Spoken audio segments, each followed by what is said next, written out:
Hello everyone, welcome back to the channel. So here we are starting with the news analysis video for 4th of October. So starting with the news analysis with the Nobel Prize. So we see the Physics Nobel Prize 2023 is being awarded and it goes for, again, the area includes explain and define the principles of producing the attosecond light pulses, and then electrons in matter, they move very fast, interacting on the order of a few hundred attoseconds. Attosecond physics, what is that? So it deals with the ways to capture these interactions. So basically, this area has been researched and the findings have been what's the experimental development of the short optical pulses. It has been intimately related to the technical developments in the laser technology. So why this is important? So attosecond physics, it provides the scientists with the ability to look at the minutest particles at the shortest time scales. So this is basically 1 billionth of a nanosecond, and the Nobel laureates, they developed the experiments to produce ultra-fast laser pulses, which can be used to understand the world at a really minute scale with the applications across chemistry, biology, and physics. So that is why it becomes important for us. Then a NewsClick founder has been arrested under the Unlawful Activities Prevention Act. So Delhi police searches the homes and offices of the journalists of the news portal and questioned them in an alleged terror case. And definitely their phones and laptops have been seized. So different sections they've been booked under different sections of this act and even IPC. So basically, they've been arrested for promoting religious enmity between groups and criminal conspiracy. So they've been basically investigated for what did they share during, again, the CA agitation of 2019-20, during Delhi riots, and then the farmers' protest of 2020-21. So it becomes important again. This is basically one of the measures when we talk about spreading the, stopping the spread of hate speech. So this is one area. Let's move forward.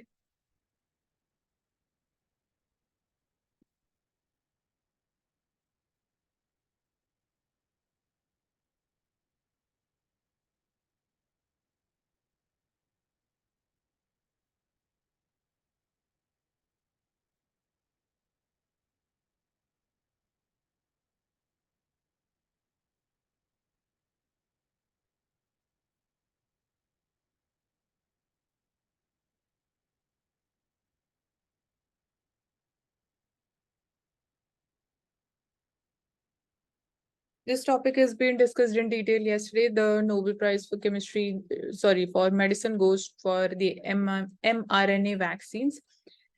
And definitely this proved important, specifically during the COVID-19, and this is again an achievement. Again, this is on the same topic, mRNA COVID vaccines.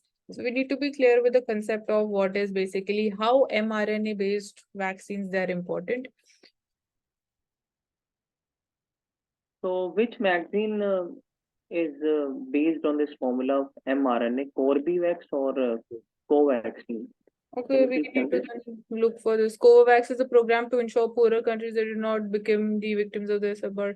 So here in Corbevax, it's a counterexample to the part that followed in Corbevax researchers. So this is basically a factual topic. We can look in for this separately. It's like, I don't think so. There's some analysis required over here.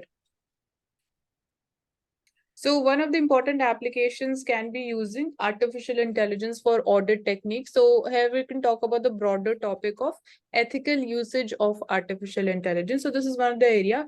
And herein, when we talk about Comptroller and Auditor General of India, who is again the chair of the Supreme Audit Institutions of the G20, he warned that absolute dependence on artificial intelligence for auditing purposes, it may lead to inaccurate findings. Definitely, this is something which is not desirable. कि आप 100% इस technology के ऊपर depend हो कि you are basically working.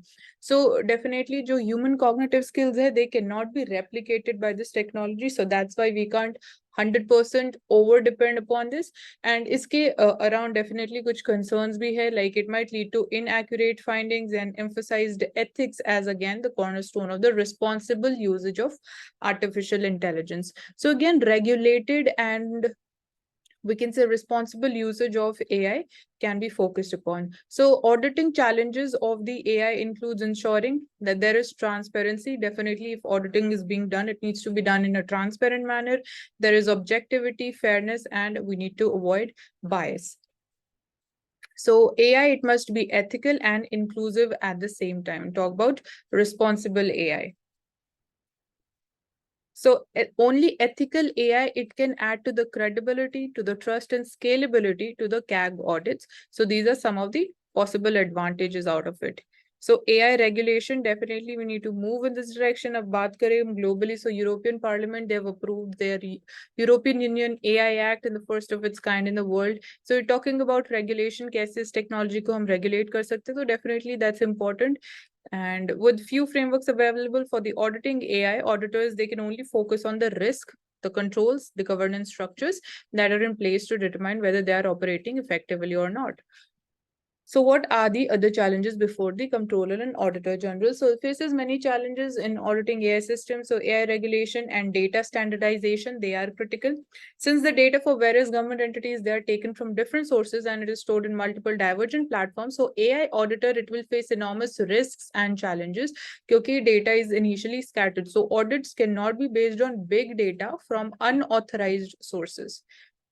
So data integration and cross-referencing becomes cumbersome. So you need to again note down these keywords, data integration and cross-referencing difficult ho jata hai because again initially data is scattered and it is taken from multiple sources. So the data platforms of all entities, they must be synchronized. So this is important, synchronization of the data. And so right now, the auditors, they can only adopt and adapt existing frameworks and regulations which are related to IT. And as there are limited precedents for the AI use, so the National Audit Institution that needs to communicate with all the stakeholders, kaise aap is technology ko use kar sakte ho for the auditing purpose.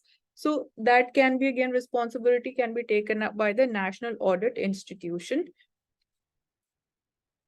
So compliance issues की बात करें तो global organizations, they have developed many AI auditing frameworks. So globally ऐसी developments already हो चुकी हैं and this includes the again यहाँ पे examples है COBIT framework for AI audit, there's US Government Accountability Office framework, then there is COSO ERM framework. So UK's Information Commissioner's Office, they have also published the draft guidance on AI auditing framework. So even different countries, they are taking steps in this direction. And regulation की बात करते हैं तो it's important to avoid या फिर it's important to look into कि कैसे personal data को प्रोसेस जो किया जा रहा है, we need to avoid the risk which is associated with the processing of the personal data. Again उसको आप कहाँ यूज कर रहे हो, किस तरीके से you are storing the personal data of citizens, that is important when you talk about data privacy and data safety. So it's important to focus on risks, controls, and the governance structures that are there in order to effectively carry out the auditing exercise using this technology.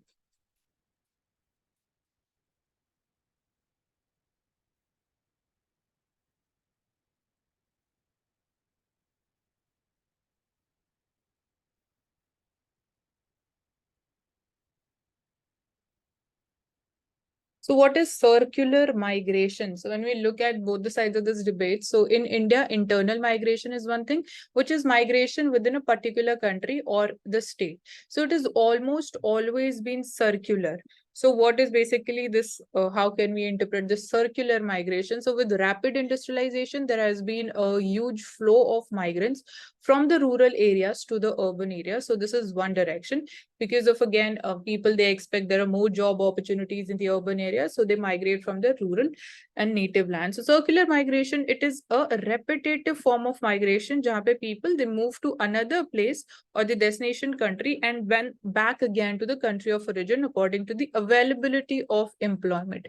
So that's how this again cycle becomes circular in nature, and this effectively means कि instead of migrating permanently or temporarily to another location, people they move to different locations for a brief period of time when the work is available. So it's all dependent upon कहाँ पे work available है, and that's how they choose the place of destination. So it is a phenomenon mostly among the low income groups who migrate to avail the seasonally available jobs in another country, or whether it is city or another place.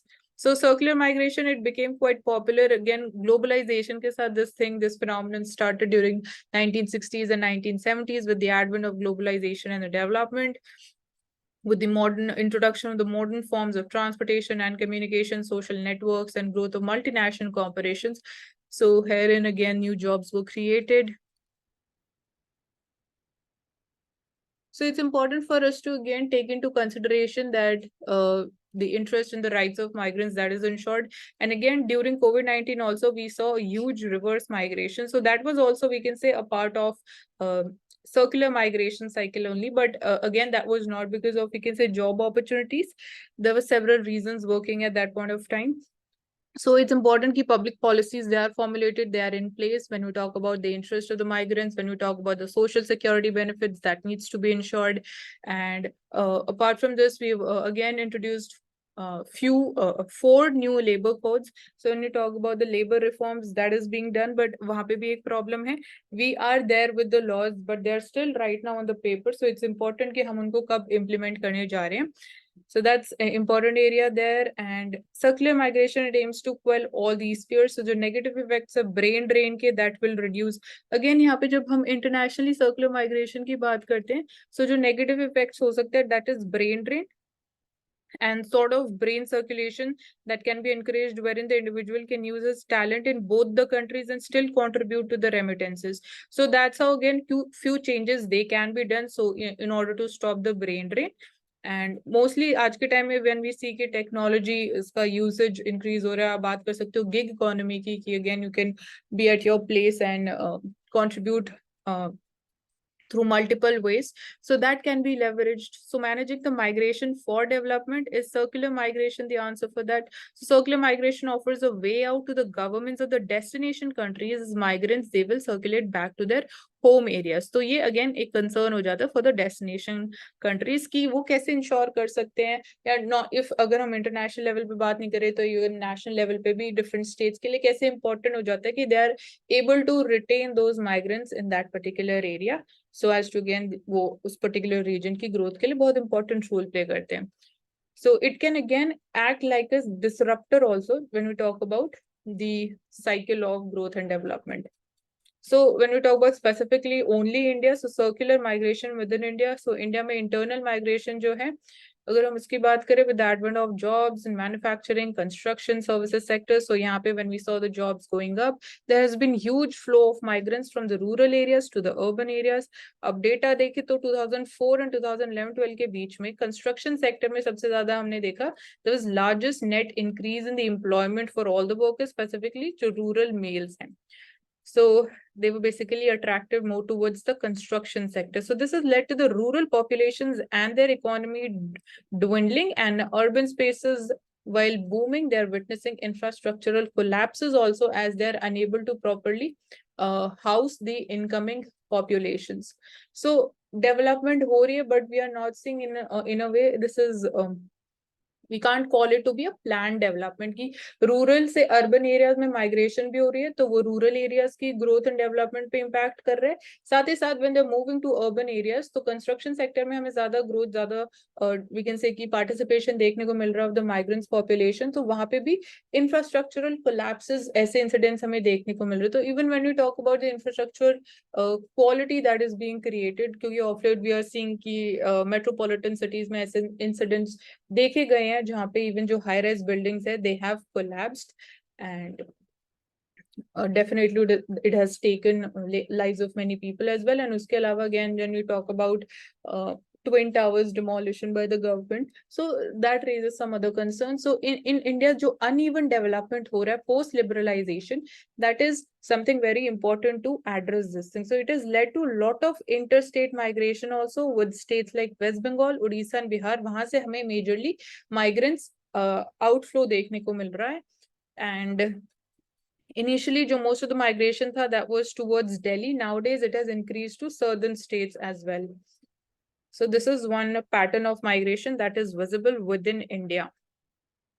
So definitely out migration agricultural jobs या agriculture sector के ऊपर impact करेगा. But again agriculture sector में जब हम बात करते हैं I'm not able to recall that term, disguised unemployment, तो एक वो प्रॉब्लम एग्जिस्ट करती है, तो कहीं ना कहीं वो सॉल्व भी कर रहे हैं एंड देन नेगेटिवली इम्पैक्ट भी कर रहा है. उसकी वजह से इवन एग्रीकल्चर सेक्टर में जब हम बात करते हैं तो वहां पे भी हमें पैटर्न ज्यादा देखने को मिल रहा है, feminization of agriculture. So these are few changes happening in the agricultural sector. So that's there again. अब जो interest है, we need to again, I've mentioned कि क्या interest है that we need to take into account when we talk about the migrant population. So Pravesh, do you So in want this to add topic, something? in this topic, the main problem is the internal migration rather than the external migration. So in the internal migration, as Yeah. you mentioned, that it is leading to unplanned development, reckless urbanization, creation of slums in the urban areas, Yes. then incidences of crimes also because of non-employment to these people who are coming. What are the few steps you would suggest to curb the internal migration in India? See, internal migration, you're just talking about from rural to urban area. Yeah. Okay, so I would not say ki I would like to go for curbing this thing, because in a way it is also important also. So what is important is that we are able to safeguard the interest and rights of these migrant population. So it's not ki we have to curb the outflow of the migrants from the rural to urban areas. So herein, when I talk about safeguarding the rights and interests, so I've already mentioned the labor reforms that we have come up with. We need to ensure ki jo low minimum wages act and जो ensure की जाती है, that is implemented. Social security benefits needs to be available. Again, one ration, one card scheme that has been announced when you talk about the food securities of the migrant population. So these are some of the areas, and जो basic चीजें हैं like ensuring safety of the environment where they are working, that's important. And at the same time, we need to also ensure that child labor is not promoted through this. So these are some of I the think the steps, I think all the wonderful steps you have suggested, they are in the betterment of the labor sector. But if we talk about the urban areas, so when such level of migration happens in the urban areas from the rural areas in India, that leads to not the problem in their labor rights, that leads to problem in the standard of living of the urban areas people who are already living there. So what I can suggest here is that we should try to increase our focus on the smart village concept. We should try to provide skills development, education, healthcare, medical facilities in the remote areas, especially in the villages. Along with that, we should create special economic zones, and the corporate social responsibility should be moved towards these remote and rural areas, so that the agricultural and the geographical benefits can be reaped by the industrialists and the service sector, so that they can establish their industries in these places, and the people get jobs in their own in their own native areas, so that they do not have come to urban areas, leaving their families behind and leaving their agricultural land behind, which actually gets uncultivated and depleted for long. Along with that, the finance commission, the 15th finance commission has provided special grants and aids for these areas, especially in the aspirational districts, and now we have the aspirational block program also, so that should also be taken into account. Apart from that, the special schemes, for an example, as you just mentioned, that free ration. So that free ration facility is being in implementation across India, and majorly in the remote areas, it is happening on a very large scale. So along with that, what we can do is that we can increase um, some more schemes in the form of PM Skill Yojana, PM Jan Dhan Yojana, financial inclusion, so that the people can actually get a know-how of the development which is happening and taking place in the country, and they can. The most important area I would like to cite here is that we should promote MSME, gig economy, and the self-employment opportunities in these areas, so that the people do not have to come to the urban areas, and because that leads to a lot of traffic jams, and that leads to a lot of high-rise buildings, and a lot of mishaps happen. So we should go for the even development rather than this ambiguous development which is currently happening in India. So then That's how all. are you going to compensate for the requirement of the labor class in the urban areas? Because again, construction sector and other areas, they are also expanding. So I would say कि management of the out migrating population, that is important. Having a management plan for them, even when we talk about कि it leads to the slum development or increase in the slums areas in the urban areas. So slum development के लिए भी different schemes are there. We are talking about PM Awas Yojana.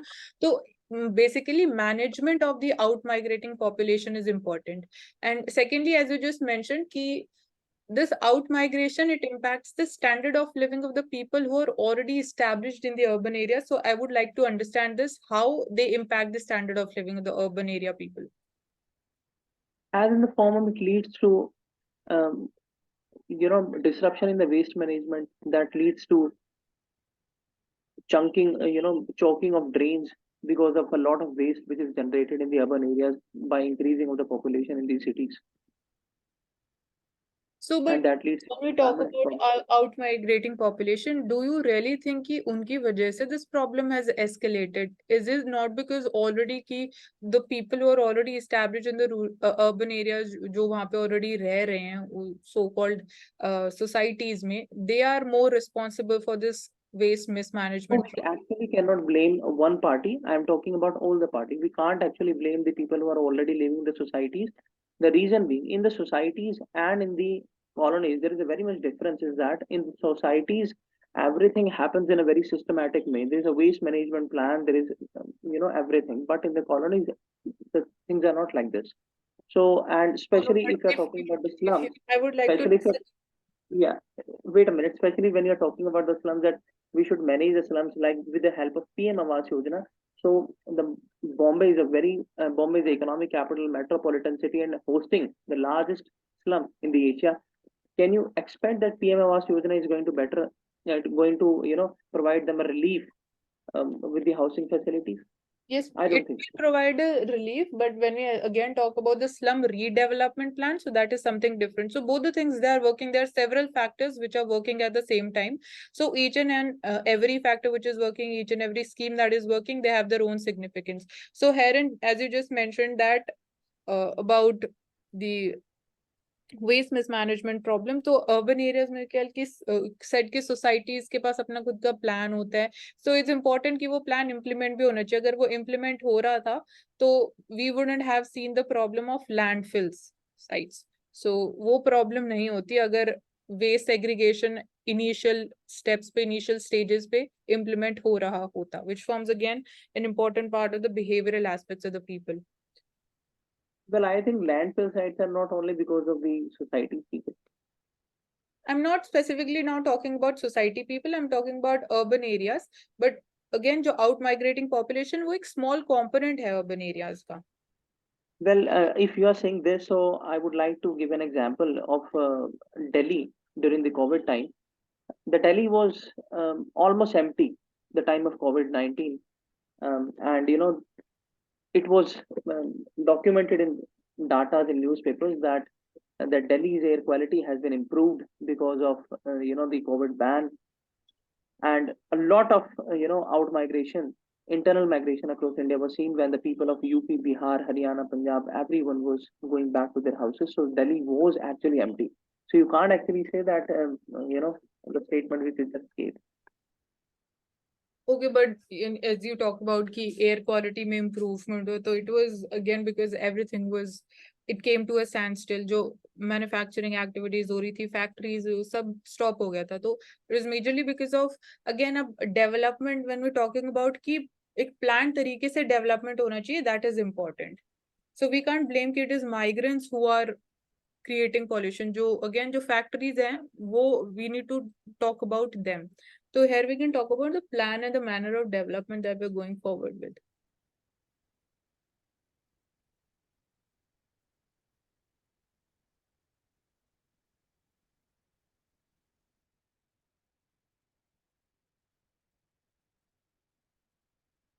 So Prime Minister highlights that poor should have the first right to nation's resources. So PM asks that what will happen to the religious minorities if rights are proportional to the population share.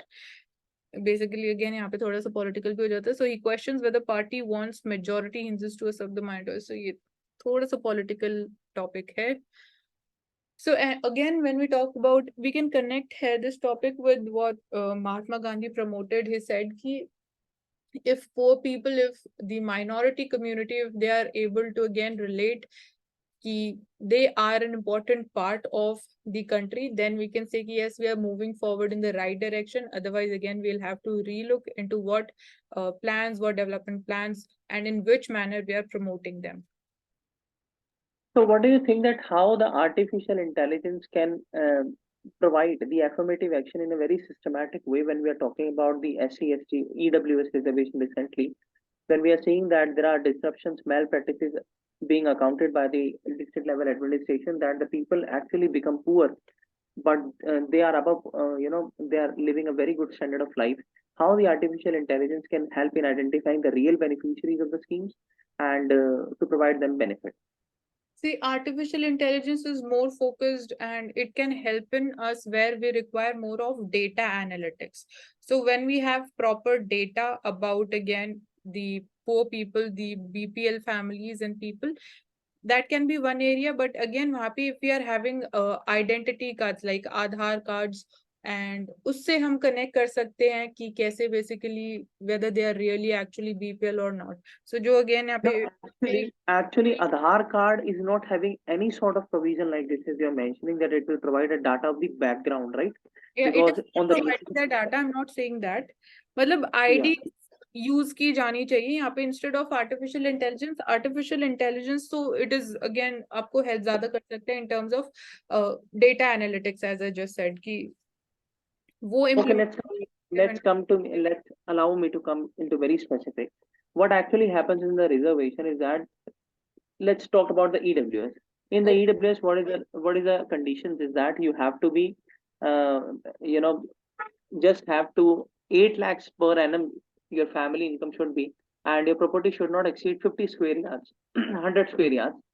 So, on the basis of Aadhaar, neither the benefit schemes are getting implemented in a full efficient manner. So how so as you just mentioned, Aadhaar cannot be a basic standard on the basis of which we can provide the affirmative action. How should we improve then the reservation program so that it reaches to the beneficiary? अभी तो I can't think of any such reform जो हम implement कर सकते हो और उसको अच्छे तरीके से, like if you have any you can put in. Okay, so I would cite that number one, a proper checks and balance mechanism should be there under which the Patwari and BDO level officers should visit the places and should check under the land records that how many property does one family and does one candidate who is claiming a reservation possess, and that should be conducted in a very fair manner. Number two, the income. The Aadhaar and PAN card linkage has benefited to a very large extent, but along with that, um, a proper scrutiny should be done of the bank account with the bank statement of I think 1 or 2 years. No, but do So you these are think two that poor important people, measures.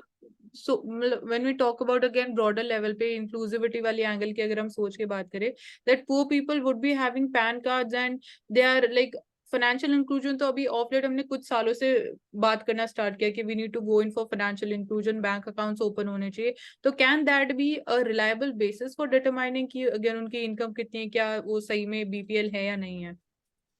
Well, number one, those people who have not been financially included, their level of literacy is such that they will not demand even the reservation. Number one, because they don't know about it. Number two, those people who have PAN card and Aadhaar card, the income tax authorities under some provisions have this program that their whole financial accounts will come into the limelight once both the cards are linked.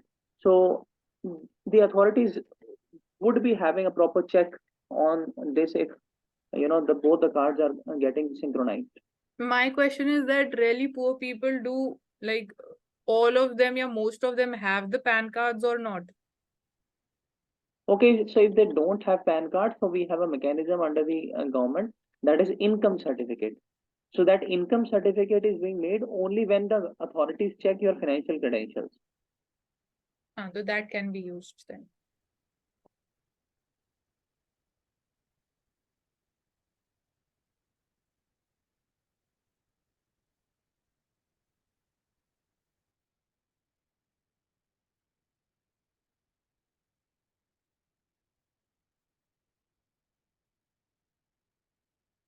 So again, जब हम बात करते हैं मालदीव्स की, so right now pro-China government comes into the power, and he has highlighted he is promised of ousting the Indian forces.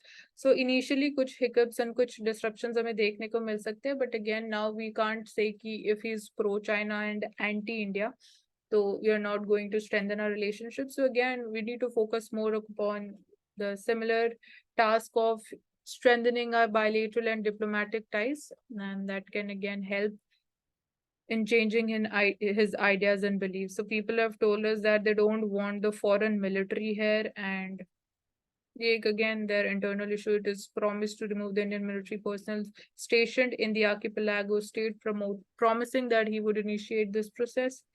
So there's suspicion and rumor that Mr. Soli insisted that Indian military presence in the Maldives, it was only to build a dockyard under an agreement between the two governments, and वो again कोई security purpose या कोई ऐसा Maldives में security crisis नहीं है कि जिसकी वजह से Indian security forces have been stationed over there. So definitely stationing of Indian security forces in Maldives, it is not violating the sovereignty of Maldives also. So it all depend upon कि कैसे आप किसी एक चीज को interpret कर रहे हो, and initially this is what he's supporting.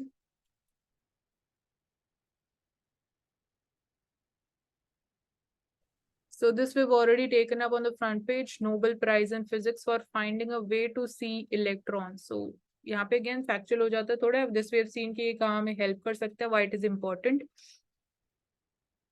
And business page पे manufacturing PMI slips to 5-month low. So even as new orders, they have slowed down in the month of September, and firms they've expressed most optimism so far in 2023. So आने वाले time में again, as this is festival season, so it might increase also. So sharply raise the output cost also. So output cost may increase होना, that is again a concern for us because we are seeing crude oil prices that is shooting up. So input cost inflation has slowed to the lowest in more than 3 years in the month of September. But आने वाले time में definitely this would be again reflected in the manufacturing PMI numbers. So manufacturing moderates. Purchasing managers index shows the factories output grew at slowest pace in the 5 months. So यहाँ पे again हमारे लिए pattern समझना important हो जाता है, that we get to know from again index of industrial production and then purchasing managers index.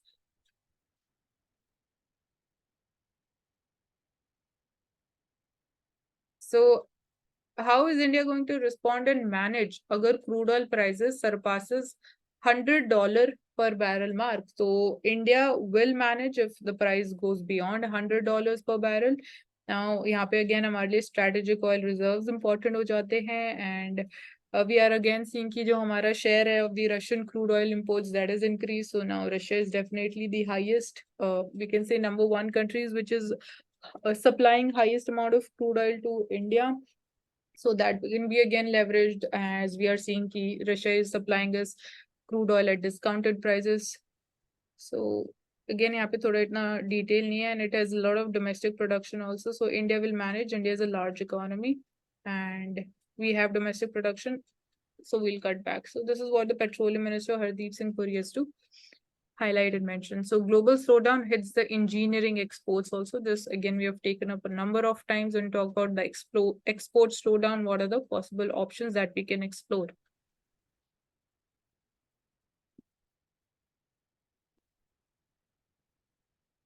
Now on The Mint newspaper, how Andhra scheme can save the pension reform. So again, yeah, Andhra Pradesh model की हम बात करें. This debate again, this we've already taken up.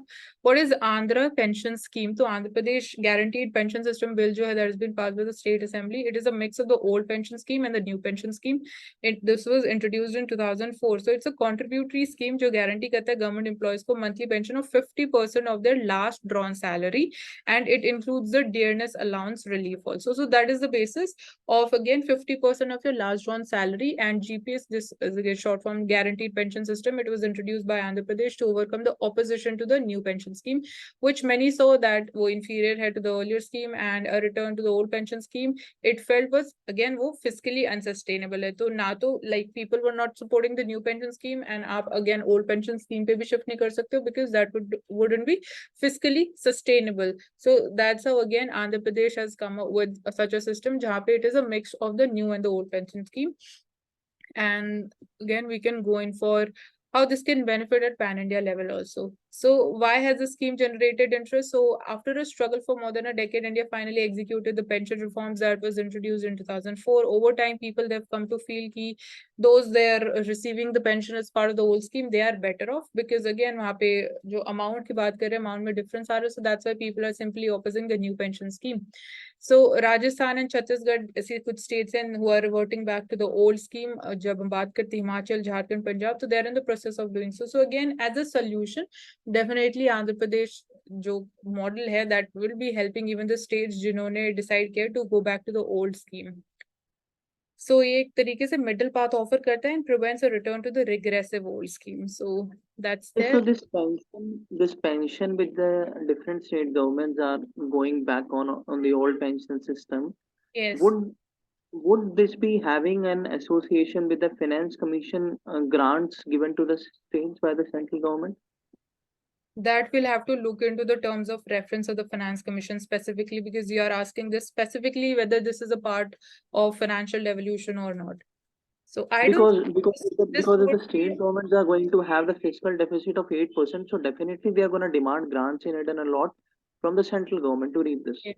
right? Yes. So Yeah. So that we'll have to look into the terms of reference again, ki whether this has been made a part of their terms of reference or not. okay. And one more thing on this part, that in the foreign countries we have the social securities, which actually is one of the major reasons because of which a lot of Indians fled from India towards these foreign countries. What do you think? Why Indian government is not able to come on the similar pattern when we are talking about India, the third largest economy in the terms of PPP, that we are unable to provide, a minimum. We are not able to provide a sufficient amount of pension to our old age people who have worked a lot throughout their, age, and how we can improve, how we can come on that part.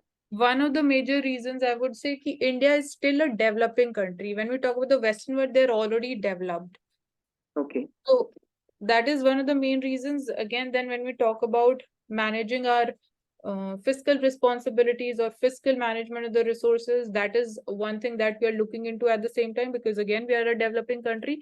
So taking into account the financial needs, and again, at the same time, when we talk about rationalization of the revenue expenditure, so that also needs to be taken into account when we talk about government borrowing sources. So all these things, they need to be again assessed and analyzed at the same time, क्योंकि यहाँ पे different challenges exist करते हैं. तो we can't simply say, but at the same time, if you're not directly providing, we can say अगर pension में we are shifting to the new pension system, so we are addressing certain challenges in the healthcare sector. We are again addressing certain challenges in the education sector, food security, nutritional security. So in areas maybe हम focus कर रहे हैं. So in a way, again, we are right now in the transition in the developmental stages. So that is right now the pattern of growth that we have adopted.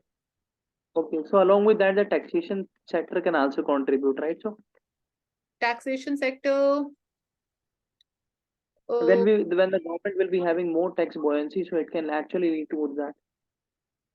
not having, if we are not having more tax buoyancy, then what it will lead to? I'm saying if the government will be having more tax buoyancy, the Yes. government will get more taxes, so it will lead to that. Then government might be having an option of increasing again more pension amount, or we can again change the basis on which we are giving pension. So again, as I just mentioned, ki government has to look into all the like fiscal areas, ki kitna amount they are getting, how we're progressing forward, even when we talk about the tax revenues that we are generating. So it's all related to fiscal prudence. Sure.